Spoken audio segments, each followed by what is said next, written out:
Well said.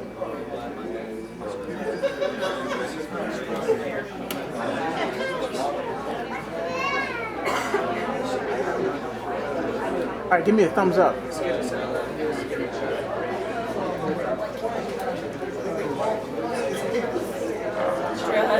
applied there and hired me. Good morning, everybody. My name's Christopher Lilly, and I have the pleasure of introducing one of my favorite comedians and actor and great social activist, Kal Penn. But before I sing his praises, I'd just like to kind of point out a good friend of mine. He just got his law degree, Nathan Costa. Nathan, go ahead and get recognized, man.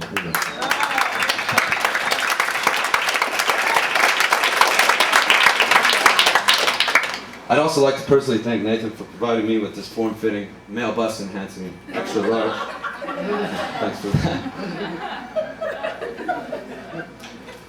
Kal is a guy who's been going around and doing some speaking on campuses for kind of galvanizing the youth vote in the United States here. And he hails from New Jersey, a place they call the Garden State. This ecological debacle calls itself the Garden State. That's a little bit like calling the Berkeley Pit Lake Tranquility. But he's done some teaching in Philadelphia as well at the University of Pennsylvania Ivy League School. I have been a teacher in Philadelphia as well.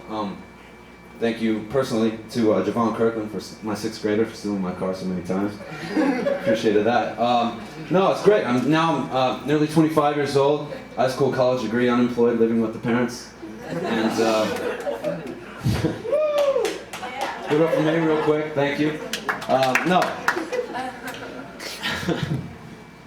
Yeah, my Friday evenings are spent, watching Wheel of Fortune. When my dad battles post-traumatic stress disorder, my dog's over-medicated, and my mom cries on her TV dinner wondering why she ever left Canada. But Obama's gonna change all that, and we're gonna get my dad the veterans help he needs. We're gonna get my dog off the smack. We're gonna get me a job. There you go. But no, being unemployed in Montana has its benefits, especially living with your folks. Complimentary airport shuttle, free breakfast buffet, Tuesdays from 6 to 10 a.m. Late night Cinemax, also, laundry, and my mom tucks me in. It's kind of nice. But being unemployed in Philly was nice as well. Free cheesesteaks with every home invasion. For all you environmentalists out there, a lot of good scratch paper from all those parking tickets. And, of course, living with a girl from New Jersey, it was always really nice to, free physical altercations and social and physical alienation for years on end. That was really great. So as you can see, I'm really well adjusted. But, no, Kal is an important social activist because he's using himself as an agent for change personally. And I was talking with my friend Nate the other day, and some guy asked him about, is Obama going to win? And it's like, well, that's to be decided. And if we all become the change instead of waiting for it. And Kal is doing that right now. He uses his movies, such as Harold and Kumar, Escape from Guantanamo Bay, as a positive, a positive way for South Asian people to be portrayed in the media, and he's taught some classes doing that. Regardless of the fact that it's people are going to White Castle as a symbol of the American dream. But Kal's done a lot of great things for positive portrayals of Asian Americans in the media, and he's become a change himself. And ladies and gentlemen, it's my great honor to introduce one of my favorite comedians, social activist and great actor, Kal Penn.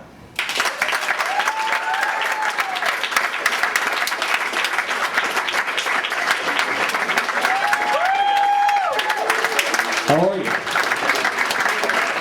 This is a good group.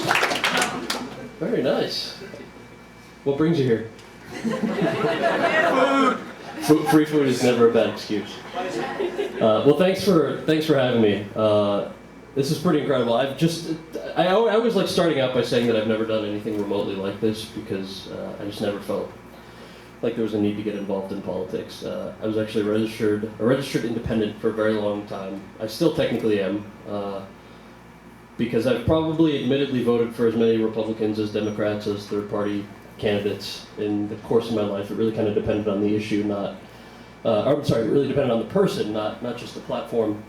And I'd never heard anybody kind of come together under this banner of really what it means to be American. And it kind of goes back to 4 years ago, something that happened to a friend of mine. I was living in Texas, and this buddy of mine was making minimum wage, working at a trucking company. He was trying to save up money for college. And his phone rang one day, and the voice on the other line offered him $90,000 if he would drive a truck for a defense contractor in Iraq. And so he told him that he would call them back, and he called me, called a couple of our other friends, and asked what we thought he should do. And I remember thinking that no matter what he decided, it was really sad that the world's richest, most powerful country could only offer those two options for a kid who wanted to go to college, either minimum wage or 90 grand in a war zone. The cynical, independent side of me actually got even more cynical, and I thought, well, there's nothing we can do. And luckily, 2 weeks after that, this was back in 2004, 2 weeks after that, I had the TV on, and I was checking my email, and kind of in the background, I heard somebody on the television say, especially after 9/11, we shouldn't be divided between blue states and red states, we should focus on being part of the United States. And I looked up, I was like, who is this guy with the big ears and the funny name? And why is he saying all these amazing things? And I kept watching. That was Senator Obama's DNC keynote in 2004. And basically by the end of his speech, I just thought this guy needs to run for president. And from the size of this crowd, that wasn't a unique thought on my part. And so when Barack decided to run, I immediately wanted to go and volunteer because of this experience with this friend of mine, knowing that Senator Obama was against the war from the beginning. He spoke out very publicly against it, even when it was wildly unpopular to do that. I don't know if you guys know the story, but Senator Obama was running for re-election in the Illinois State Senate when the Iraq War was starting up. And he read all the data on it, so this is going to make us less safe, this is bad for our economy, I want to send our troops into harm's way for no reason. And he said this to his aides, and his aides said, Senator, if you are intending to speak out against the war, you should know that the war is testing with astronomically high approval ratings, but with Democrats and Republicans, you're just not going to get reelected. And Barack looked at them and said, if lying about foreign policy is the only way to get reelected, then I don't want to get reelected. And he did go to an anti-war rally, and the infamous quote since then is Senator Obama saying, I'm not opposed to all wars, I'm just opposed to a dumb war. Which I think is very succinct to knowing what we know now.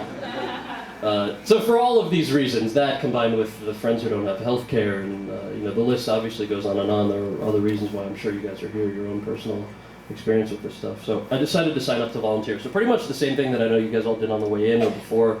I signed that form back in October of last year that says, yes, I'll make phone calls, yes, I'll help knock on doors. And I decided to go out to Iowa, the first state to have their primary back in January. Spent about a weekend there, and after 2 days I was so moved by all these people who had come together from really every single walk of life, Republicans, Democrats, every single color and shade and background, and I thought, all right, this is a really good cause, I want to keep volunteering and keep doing this. And the disclaimer that I always give is that there was also a writer's strike going on in LA. So I had no job. It's not a bad thing to do when you're unemployed, I guess, some volunteer work. But the thing that we realized actually during the writer's strike, which was not expected, was the role that particularly young Americans and the internet has played in the last 4 years. This is something that we've never seen before, and it's something that's kind of unique to the time that we live in, and particularly our generation. Particularly MySpace, Facebook, and YouTube. I'm assuming you've all seen at least one video on YouTube in the last week or two. Maybe one of Barack's speeches, I don't know. But YouTube makes, anyone know how much money YouTube makes a month? Zero. No, YouTube makes $7.5 million a month in advertising revenue because of how many of us collectively use the website. And it's a free site to use. But in mass, we use it so frequently that that's how much money they make. MySpace recently was sold for $580 million. And Facebook, I'm assuming you guys might have Facebook pages like I do. Facebook was started by three guys in college, in Boston when they were in their 20s. These guys are still in their 20s, and Facebook was recently valued at $1.6 billion. And the reason that I bring that up is I think it's kind of phenomenal that our generation has created billions of dollars in wealth for our own peers just by sitting in front of our computers and tagging photos and messaging your friends, inviting them to events like this. And And I think when a lot of us realized that, we thought, well, wait a second, if we can make billions and billions of dollars for these companies just by sitting in front of our computers, think about what we can do to change the face of a presidential election.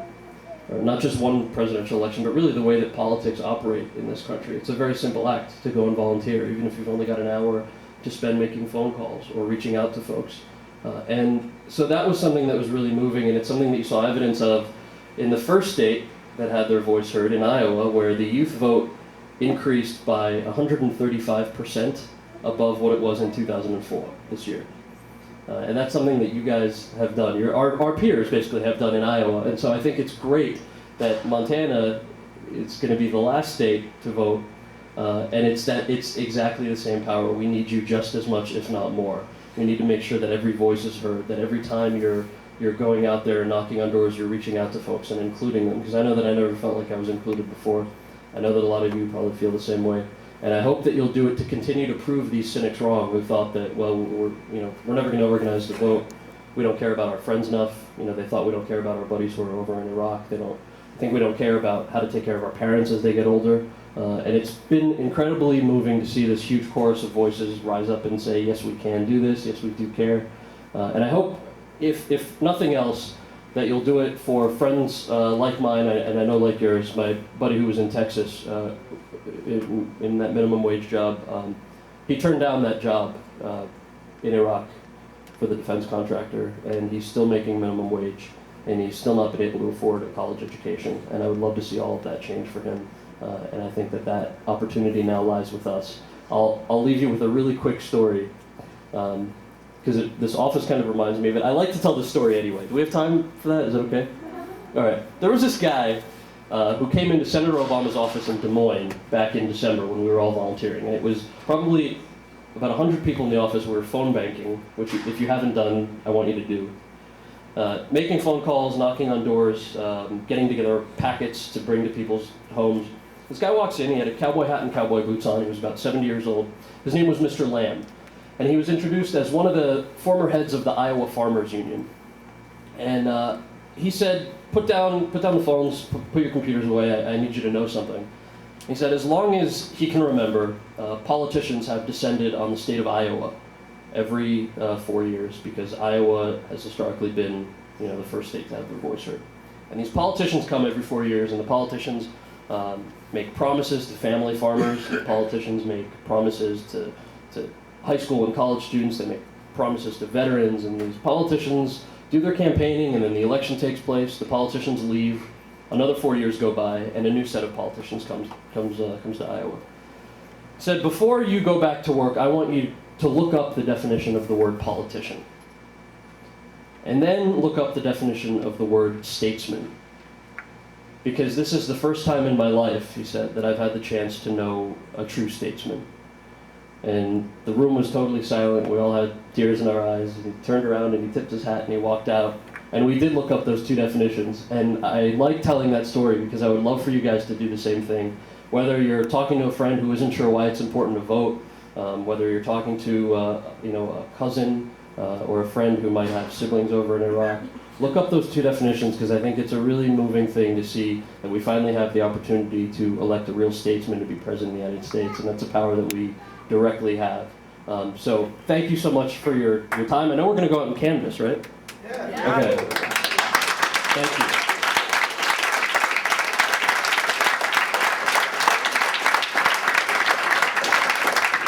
How long do we have time? Do you guys have any questions?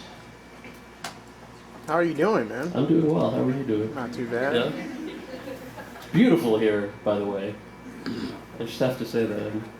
You're going to look through... All right. No, I got you. This is my first time. Not my last, I have to say. Yeah. Do you have an opinion on closing Guantanamo Bay? Do I have an opinion on closing Guantanamo Bay? It's funny. Was that a question because of the movie that I just did? Those two worlds are so completely separate. That's obviously... In fact, it's funny. We were talking... I was talking to some friends about this, that movie could have pretty much been called anything. It has no political relevance. As far as the real world of it, yeah, I do think that what has been taking place in Guantanamo, which Senator Obama has been an advocate of closing Guantanamo for quite some time now. I think that's an important thing to look into. I think it does make us less safe. I think it completely goes against the ideals of what this country stands for. And I would, in fact, there's a big fact sheet on torture and Guantanamo on our website, barackobama.com/issues, which will give you all the specifics and the history of all that. It's pretty impressive to see. And do you think we should expand wiretapping of American citizens? Do I? I'm not running for president, so no. I think, in fact, one of the senators' stances on this is very clear. Is the role that privacy is and should be respected. The government shouldn't have a very particular role in what you do, and I think that kind of goes into a lot of the senators' platforms, which is why a lot of folks have come together. The gun ownership, for example. If you're one of the 70 or 80% of Montanans that owns a gun in your home and you go hunt, why should the government come in and tell you that you don't have that right to hunt anymore? Same with the stance on abortion. We're so used to thinking of it as black and white and pro-life and pro-choice. And as a Democrat, Senator Obama is pro-choice, but his healthcare and education plans are geared towards making sure that women have access to the things that will ultimately reduce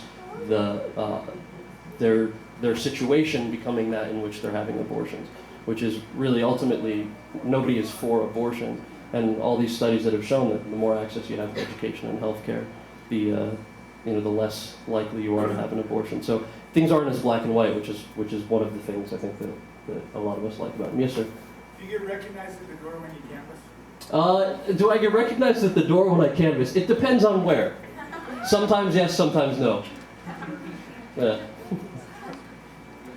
Yes. I haven't ever canvassed or volunteered before, and I'm pretty scared, but I'm going to do it today. So what do you do, because I'm always pretty rude to people. But anyway, do you have, just sort of that first moment, or, do you have, any successful things that have something that works pretty consistently for you, just a little tone or intro line, or? Yeah, I mean, the nice thing about let me see, I guess I'll share with you the first, one of the first things I was told when I wanted to volunteer for the campaign is they said, always tell the truth and don't say anything bad about anyone because, and at this point the playing field was very crowded, but they were saying, Barack really does respect Mike Huckabee and John McCain and Hillary Clinton and John Edwards, and there's no reason to say anything bad about folks who Barack really respects, and there are policy differences that you can discuss, but people are I know we're so used to trying to go down, because we watch too much CNN, maybe the negative route or the media spin, but that's not what things should be about.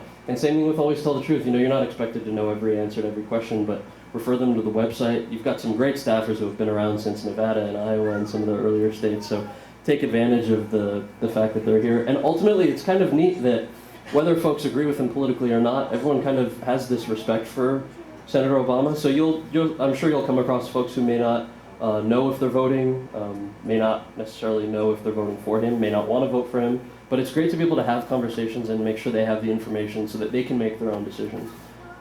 It's been fun. I mean, hopefully you won't encounter too many people, but you wouldn't really slam the door on somebody's face, would you? Yeah, you would, I guess, from the look of your eye. Okay, that's all right. Is there going to be a third Harold and Kumar? I don't know. I'm kind of, staying away from all that kind of stuff. So have you met the senator? I have met the senator a bunch of times, and the thing that's always struck me is his integrity. He's the same guy in a room of 3 people as he is in these crowds of 30,000. That was really amazing to see. And I remember he's a really funny guy. I was doing we were doing a big fundraiser, one of these speeches where there are 5,000 people that show up, and it was back in December, right around the time when one of his opponents had accused him of lying about knowing that he wanted to be president because of a kindergarten essay he wrote. I don't know if you heard about this. And I saw this online, and I thought it was an Onion article or some Daily Show thing, right? And then I saw it on BBC, and I was like, that was real? That's sad. And so Barack was talking about his education plan, and he goes off on this tangent, and he says, some of you may have heard yesterday, one of my opponents, she accused me of lying about knowing I wanted to be president because of a kindergarten essay I wrote. I guess I should come clean about some other stuff I did in kindergarten. Once when I was walking down the hallway, I pulled on a little girl's ponytail and liked it. And we're all sitting there in this crowd of 5,000 people going, I don't think that was part of the speech.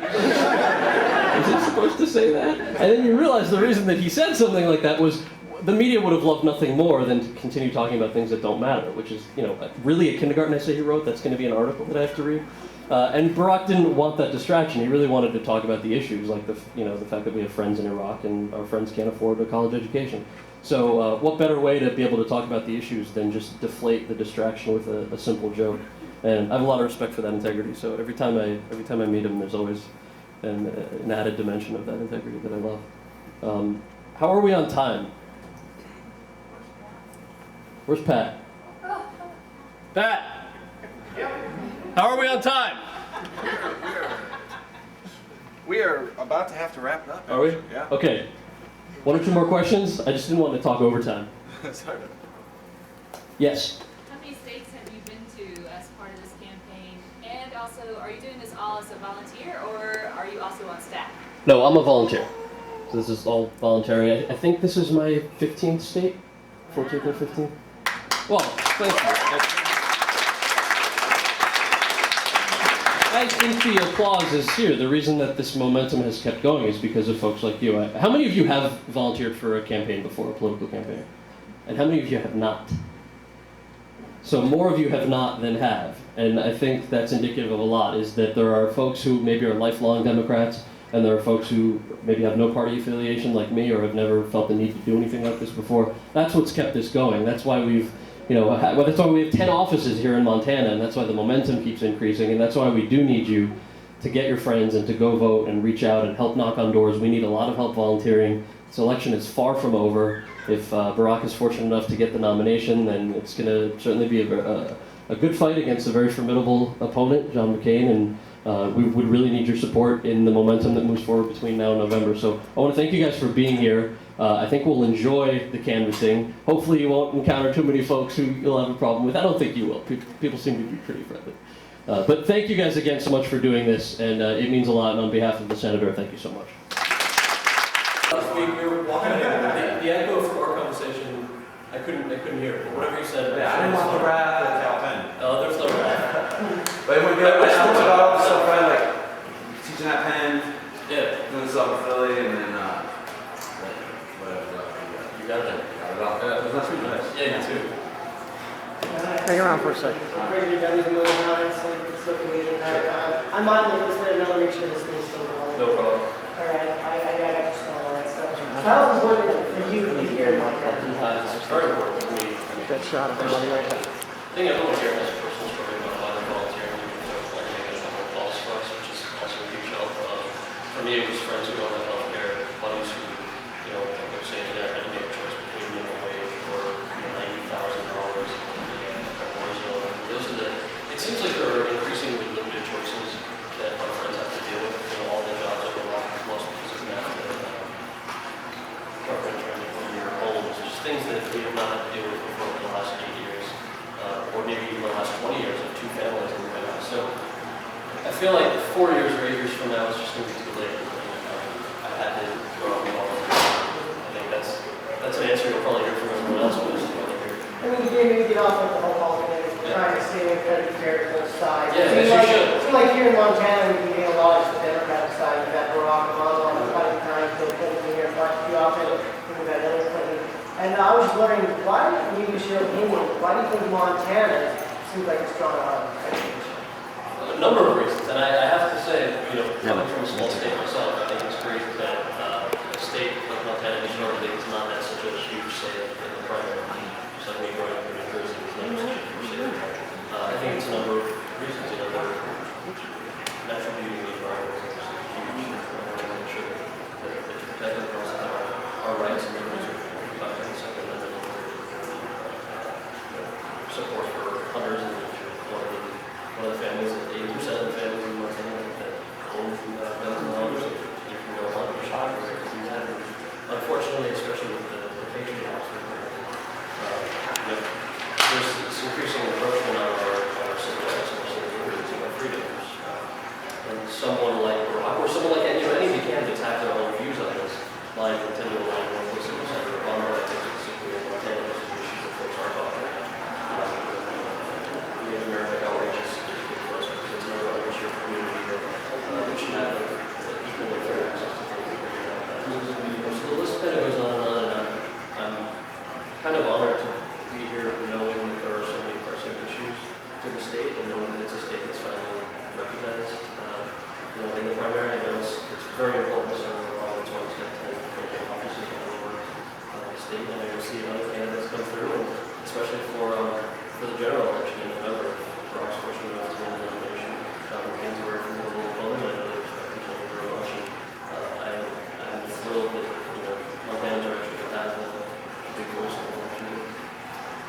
so how important is it for you yourself? It's your first time here in Montana. Yeah. I mean, what's that mean to you? Well, it's my first time here. It's also my first time campaigning for anybody. So we were talking about how many states I've had the chance to visit, and this is I think my 15th. So it means a lot because the stories that we hear in every state are similar. Gas prices are more than $4 a gallon. How are you supposed to get to work? How are you supposed to feed your kids? Food prices are going up. These are problems that all of us face together. And so to know that there's somebody like Barack who wasn't saying this is a blue state, this is a red state. He was saying these are all of the United States. I'm going to open offices in every single one of them. I want to reach out to folks. When we're going out and doing outreach, it's interesting because we're not just knocking on doors and handing people a pamphlet and saying, vote for Barack. It's engaging in the conversation, making sure that they have the answers to the questions they have, listening to what their needs are, so we can bring that back to the campaign and say, hey, this particular policy, so we have a question about it, we're not sure about it. How soon can you bring your son home from Iraq? The list really goes on, and I think it's incredible. And it is so important. And you asked me why it's important to me, I could talk forever. There are a lot of reasons. Anything else like that? Yeah, I guess, I know you want to stay nonpartisan, so this is sort of nonpartisan. Folks can vote early here. One-stop early voting, so if you're not registered to vote, you can register and vote at the same place up until the 3rd, right? Yep. Yeah. So I would just plug that and encourage folks to really get out there. The website that I know that has all the information is montana.barackobama.com. So no matter who you're voting for, actually, the info on there will be out there. All right, well, thanks. I appreciate it. Thanks very much. Appreciate Take care. it. Okay, I'm here with the delightful Kal Penn, Thank you. movie star. It's an honor, sir. So I want to ask you, we're in the political season here, the heat of the political season. Now, we just had a new governor elected in the state of Louisiana, South Asian, and actually an Indian American, Bobby Jindal. Do you have any opinions? Did that touch base with you? No, I mean not for any. It doesn't touch home for I guess any ethnic specific reasons. The reason that I actually knew about that election was because I was living in Louisiana for about a quarter of the year last year down in Shreveport. And so folks were talking about the election, and I think he's got a lot of support down there, and he's definitely doing service to the people of Louisiana, and I think that's great that he has been able to do what he's doing. I definitely wish him the best of luck. It's especially a tough job after the way that the current administration handled Katrina and everything. So I really wish him the best with that. There's still a lot of work that has to be done down there. Okay. And now you're a movie star now, pretty well known. I'm an actor, movie star. Okay, so, you're an actor. So I hope I'm not a movie star.